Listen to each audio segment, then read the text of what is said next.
আসসালামু আলাইকুম ওয়া রাহমাতুল্লাহ। সুধী দর্শক, দেশের প্রধান প্রধান জাতীয় দৈনিক পত্রিকার শিরোনামে স্থান করে নেওয়া আন্তর্জাতিক খবরগুলোর মধ্যে আজ যা যা থাকছে। জোড়া ভূমিকম্পে ভেনেজুয়েলায় জীবন ও সম্পদের ব্যাপক ক্ষতি, প্রায় 200 মরদেহ উদ্ধার, মৃতের সংখ্যা 10,000 থেকে 1 লাখ যেতে পারে। ভেনেজুয়েলার ভূমিকম্পে নিখোঁজ আর্জেন্টাইন ফুটবলারের স্ত্রী ও সন্তান। ভয়াবহ ভূমিকম্পের কারণে ভয়ে ঘরে ফিরছে না হাজারো মানুষ। বিশ্বব্যাপী 10 ভূমিকম্পে প্রাণ গেছে 1 লাখেরও বেশি মানুষের।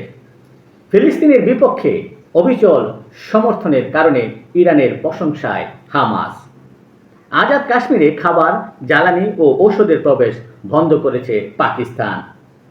লেবাননের সেনা প্রত্যাহারের তথ্য অস্বীকার ইসরায়েলের। এই ছিল দেশের প্রধান প্রধান জাতীয় দৈনিক পত্রিকার শিরোনামে স্থান করে নেওয়া গুরুত্বপূর্ণ খবরগুলো জানিয়ে এতক্ষণ আপনাদের মাঝে উপস্থিত ছিলাম। আজকের মতো এখানেই। সকলে ভালো থাকবেন, সুস্থ থাকবেন। আসসালামু আলাইকুম ওয়া রাহমাতুল্লাহ।